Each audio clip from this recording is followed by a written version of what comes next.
Hello मेरे प्यारे बच्चों, कैसे हो आप सब। आई होप कि आप सब लोग बहुत अच्छे से होंगे और आपकी स्टडीज भी काफ़ी अच्छी चल रही होगी। तो मेरे प्यारे बच्चों, हमने आज जो क्वेश्चन लिया है वो है प्रॉफिट एंड लॉस का क्वेश्चन, जो बहुत ही बढ़िया क्वेश्चन है। क्वेश्चन को एक बार हम लोग अच्छे से रीड करते हैं। Shopkeeper mark the price of an article by 40% above cost price. एक दुकानदार जो है वो एक वस्तु का अंकित मूल्य उसके क्रय मूल्य से 40% अधिक अंकित करता है एंड गिव डिस्काउंट ऑफ ₹224, और उसके बाद वो 224 रुपये का डिस्काउंट देता है ऑन द फाइनल अमाउंट। तो इस तरह से जो अमाउंट बनता है, ही चार्ज 10% टैक्स, और उसके बाद वो 10% टैक्स भी लेता है। In the whole transaction he earned ₹158.6, और इस तरह से उसे कुल जो लाभ हुआ है वो 158.6 का हुआ है। Find cost price of the article. तो आपको पहले ये समझना पड़ेगा कि कॉस्ट प्राइस तो दिया नहीं है, कॉस्ट प्राइस एक्स है, तो मार्क प्राइस कितना है? मार्क प्राइस 40% ज़्यादा 1.4x, तो सेल प्राइस कितना बना रही है? 1.4x, और उस पर डिस्काउंट दे रही है 224 का। अब हमें जो फाइनल बिलिंग अमाउंट बनेगा वो बनेगा 1.4x माइनस 224, इस पे 10 प्लस 10% ऑफ दिस, इसका मतलब ये 1.1, राइट। और ये हो गया आपका टोटल बिलिंग अमाउंट, राइट। इतना पैसा वो अपने कस्टमर से चार्ज करेगा। ये हो गया फाइनल सेलिंग प्राइस, और सेलिंग प्राइस में से कॉस्ट प्राइस को सब्ट्रैक्ट कर दोगे तो क्या बन जाएगा ये कि उसको कितना प्रॉफिट हुआ, और प्रॉफिट हुआ है 158.6। आई होप कि मेरे प्यारे बच्चों सबको ये चीज़ क्लियर होगी। 1.4x माइनस 224, ये तो उसका डिस्काउंट के बाद, और उसके बाद 10% का वो टैक्स ये कर रहा है। इसका मतलब टोटल जो बिलिंग अमाउंट बनेगा 1.4x माइनस 224 इंटू 1.1, और उसमें से x सब्ट्रैक्ट करने के बाद ये बनेगा कि टोटल कितना पैसा, राइट। तो इस कितना उसको प्रॉफिट हुआ है, और उसको दे रखा है क्वेश्चन में 158.6। आई होप कि सबको ये चीज़ क्लियर हुई होगी। तो एक बार कमेंट करके आप ज़रूर बताइए कि क्या ये चीज़ क्लियर है। तो 1.1 से मल्टीप्लाई करना सबको आता है, ये बन जाएगा 154x, और ये बन गया आपका 4 4 2 4 2 6 2 2 4, और ये बन गया 2, राइट।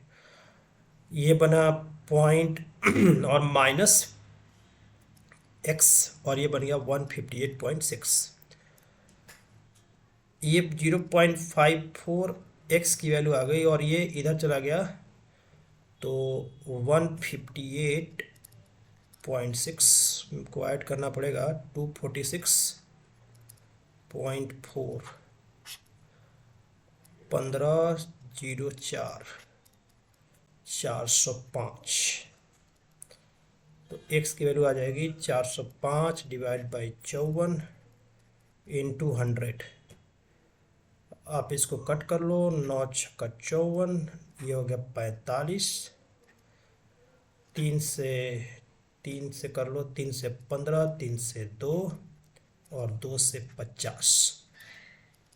तो जो x की वैल्यू बनेगी दैट इज 750, राइट। तो इसका मतलब है कि इसका जो आंसर बनेगा वो बनेगा 750। यही पूछा गया था आपसे कि find the cost price of the article. तो कॉस्ट प्राइस इसका मतलब x, और x की वैल्यू कितनी है? 750। तो आप ऑप्शन नंबर ए इसका आंसर मार्क कर सकते हैं।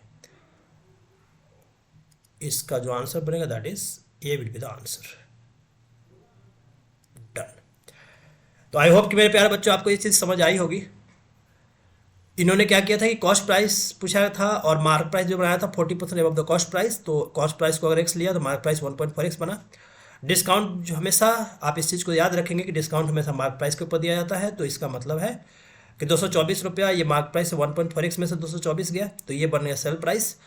और उसमें से अब इन्होंने क्या किया है कि अब उसको 10% टैक्स भी लेना है। इसका मतलब कि total billing amount 1.4x minus 224 into 1.1, और उसमें से टोटल बिलिंग अमाउंट जो उसने कस्टमर से चार्ज किया, और उसमें से अगर एक सब्ट्रैक्ट कर देंगे, इसका मतलब है कि हमको टोटल प्रॉफिट आ जाएगा।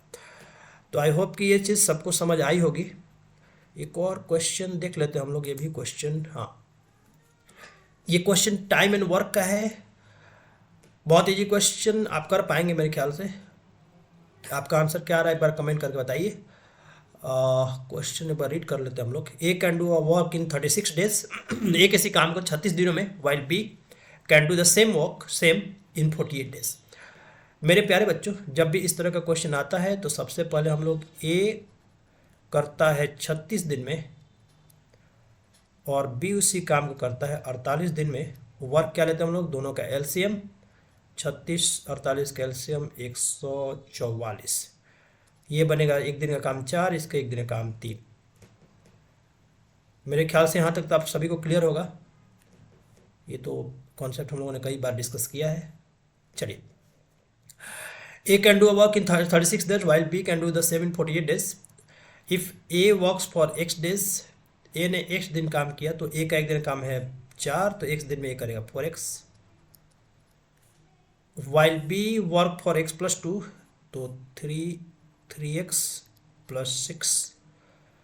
Then 1/3 of the work is completed. ऐसा करने से 1/3 144 का 1/3 दैट इज 48।